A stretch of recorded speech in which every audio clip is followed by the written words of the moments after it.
Olá, fé e força. Eu me chamo Anderson Oliveira e hoje eu falarei um pouco a vocês sobre o que está acontecendo na guerra entre Rússia e Ucrânia. Será que está acontecendo exatamente da forma que estão nos transmitindo aqui no Brasil e a mídia ocidental em outras nações?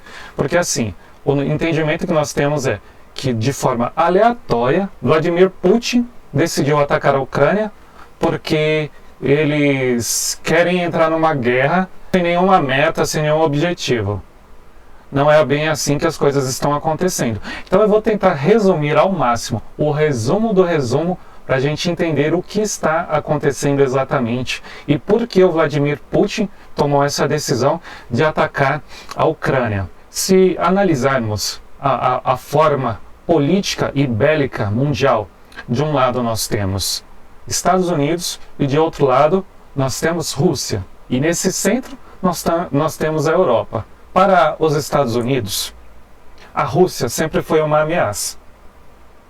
E a Rússia, de outro lado, também considera os Estados Unidos uma ameaça. E quando foi criada a União Soviética, em 1922, formou esse bloco superpotente, economicamente e em questões bélicas. E o que aconteceu? Após a Segunda Guerra Mundial, os países envolvidos nessa guerra, eles definiram que eles precisavam de uma proteção, eles precisavam de algo, um tratado que protegesse os países membros contra as futuras ameaças, contra futuras guerras, contra possíveis ditadores. Então, foi formado a OTAN, o Tratado do Atlântico Norte.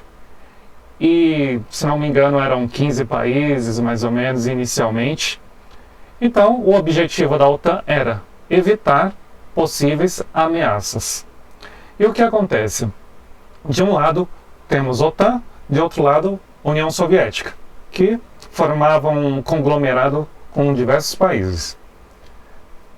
Concorrentes, podemos dizer que eram blocos concorrentes, né? E o que acontece? Esses países foram se desenvolvendo, tanto a União Soviética quanto a OTAN, e tivemos o período de paz, né?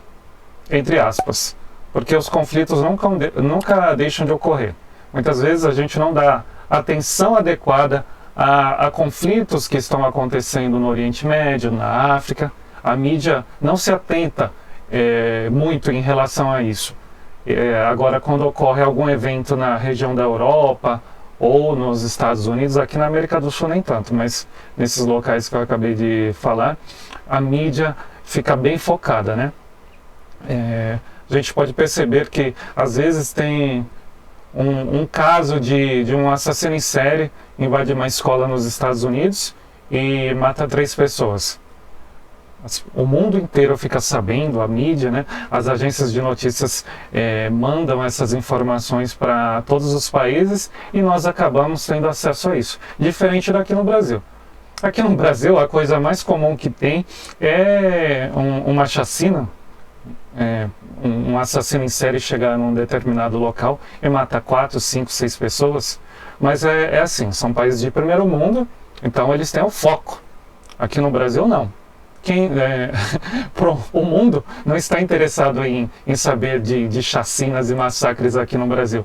Até porque, para esses países considerados de primeiro mundo, o Brasil é um país violento realmente, e é um país violento, até porque nós temos em média de 60 mil homicídios por ano. Então nós estamos vivendo uma guerra.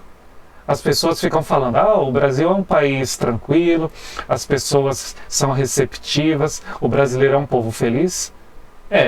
Entre aspas, mas o Brasil não é um país só de paz e amor, não. Os moradores do Brasil sabem que aqui nós temos um país bem violento.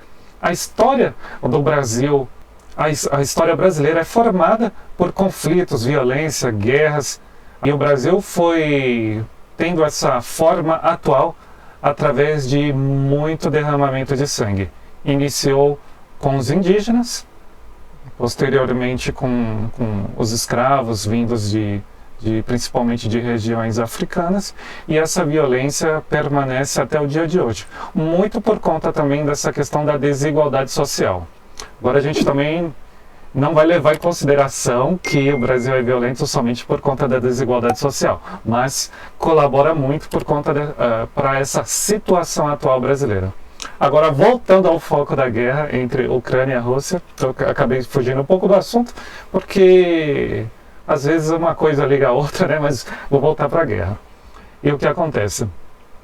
A OTAN e a União Soviética eram blocos muito poderosos. No período da década de 70 e 80, a União Soviética começou a passar por uma crise econômica, enquanto o bloco da OTAN estava em pleno desenvolvimento, né? Bem melhor do que a União Soviética. Vocês já ouviram falar na Guerra Fria, né? E aí ficou nessa de Guerra Fria. União Soviética está se armando para uma possível guerra contra os Estados Unidos e os países membros da OTAN, e os membros da OTAN pensando da mesma forma, e esses países se armando, e essa ameaça constante de guerra nunca diminuía, e enquanto isso a população, né, com medo de uma guerra. E o que aconteceu? A União Soviética já estava passando por um colapso econômico. E em 1991 chegou ao fim. Então todos os países que faziam parte da União Soviética voltaram a ser uma nação independente. E a Rússia permaneceu poderosa nas questões bélicas, né? E o que acontece? Após esse desmembramento da União Soviética, a OTAN permaneceu da forma que estava. E passou a captar esses países que faziam parte da União Soviética. Captou um ali, outro ali. Enfim, a Rússia foi ficando meio que isolada. Mas por que a Rússia não tomou nenhuma atitude? Porque a partir do momento que a União Soviética entrou em colapso em 1991, ela estava se recuperando economicamente. Então ela não poderia intervir contra países como os Estados Unidos ou mesmo os membros da OTAN.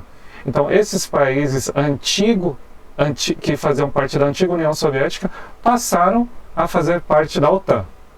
Então isso foi ruim para a Rússia no entendimento deles, porque eram países irmãos, né, entre aspas. Às vezes surgiu algum conflito aí, mas eles eram considerados países irmãos, e a OTAN passou a captar esses países. E o que acontece?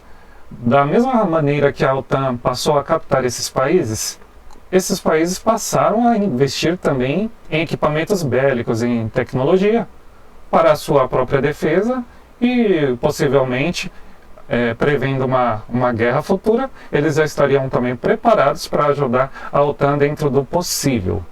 Essa atuação da OTAN trazendo esses países para fazerem parte da OTAN também, esses países que faziam parte da União Soviética.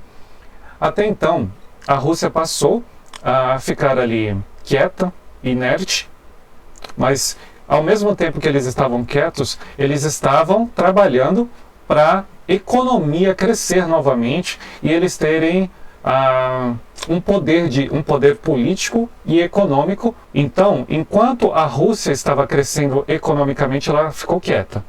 Só que a partir do momento aí que o Vladimir Putin cresceu, chegou ao poder, chegou um momento que ele falou: agora minha economia já está estabilizada, eu já tenho meios e recursos de intervir contra esse avanço da OTAN aqui nos países do leste europeu. E aí o que aconteceu? A partir do momento que surgiu conflitos com a Ucrânia, depois o presidente ucraniano, que era parceiro, tanto comercial quanto político da Rússia, ele foi tirado do poder, ele saiu, e esse presidente atual, ele é aliado tanto dos Estados Unidos quanto da União Europeia. E o que acontece? Ele deixou a Rússia meio que excluída das decisões dele ali dentro do país dele, o que deve ter causado um desagrado dentro da Rússia, da política da Rússia. Posso dizer Vladimir Putin, mas não é só ele que atua, né? Por isso que eu estou usando o termo Rússia. Esse presidente que era atual da Ucrânia, que é favorável à União Europeia e os Estados Unidos, ele passou a ter conflitos com Vladimir Putin. E um desses conflitos foi o problema na Crimeia. A Crimeia é um território ucraniano, mas ele é bem estratégico para a Rússia, para a parte comercial, de navios, de comércio. Então é uma parte muito importante para a Rússia. Aí o que aconteceu? Eles entraram em desentendimento em relação a muitas coisas. O Vladimir Putin, então, ele definiu que a Crimeia passaria a fazer parte do território russo. Eles entraram em conflito e a Crimeia passou a fazer parte do território russo. Só que acontece, esse conflito que aconteceu entre Ucrânia e Rússia em relação à Crimeia, aconteceu por quê exatamente? Porque assim, o presidente ucraniano, eu vou dizer assim, ele funciona como uma marionete para os interesses dos países ocidentais, principalmente os Estados Unidos. Né? Porque assim, os Estados Unidos e a União Europeia, os países da OTAN, já estavam de olho na Ucrânia. A Ucrânia é um país estratégico, eles fazem ali a vizinhança territorial com a Rússia, então seria um país estratégico para proteger os países europeus de possíveis ameaças russas. E a Rússia, por outro lado, também se sentiu ameaçada, porque muitos países que faziam parte da União Soviética passaram a fazer parte da OTAN, e ele imaginou, se os outros países estão junto da OTAN, é questão de tempo para a Ucrânia também fazer parte da OTAN. Então ele ficaria ainda mais isolado. Esses países que estão na OTAN, eles são ameaças para a Rússia, ok? Eles estão se armando, ok? Eles estão, entre aspas, apontando suas armas em direção à Rússia.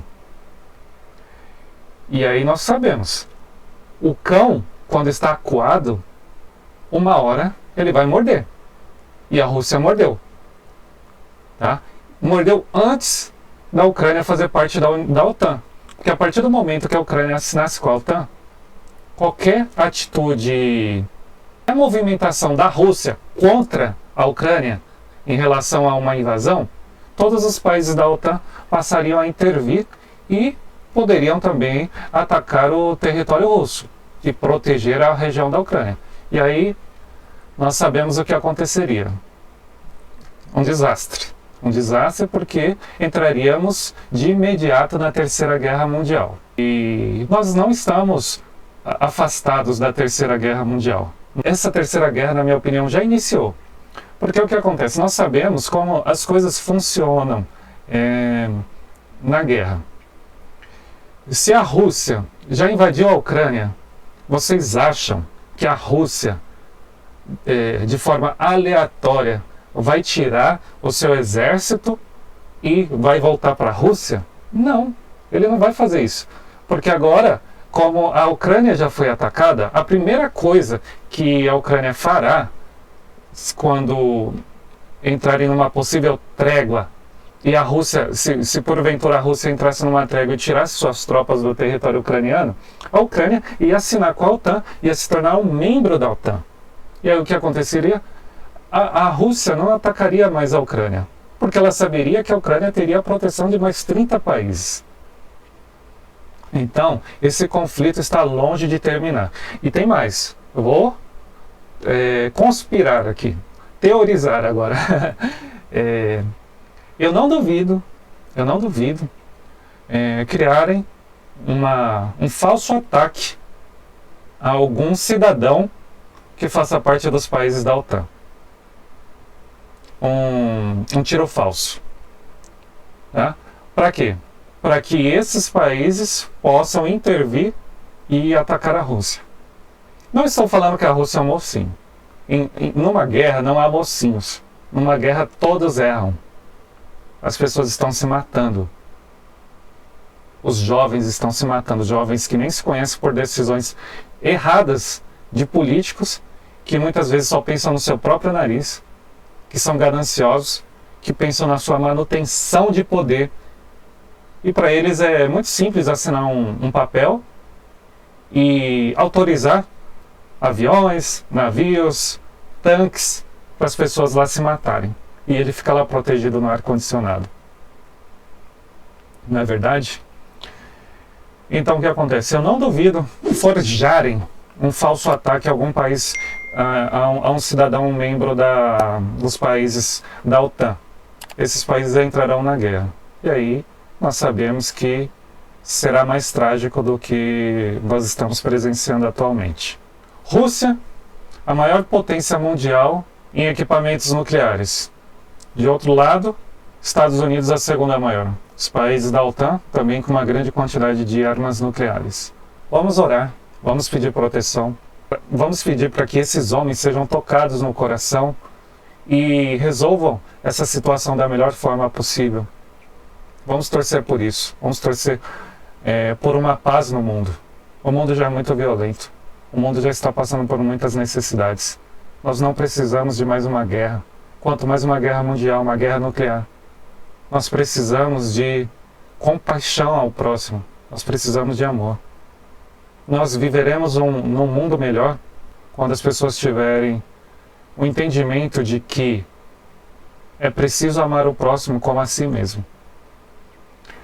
Então é isso, gente. Eu tentei resumir ao máximo, eu peguei alguns aspectos importantes dessas questões históricas. Eu poderia fazer até um vídeo mais elaborado, mas ficaria muito grande realmente. Aqui teria que ter uma parte 2, talvez eu até faça uma parte 2, se vocês gostarem desse vídeo. A guerra permanece, vamos ficar observando, vamos nos atualizar para saber como estão as movimentações dos países que estão envolvidos nesse conflito, tá bom, gente? Então é isso. Curtam a página, comentem, se inscrevam e ativem o sino de notificações e continuem acompanhando aí os próximos vídeos, tá bom? Até mais.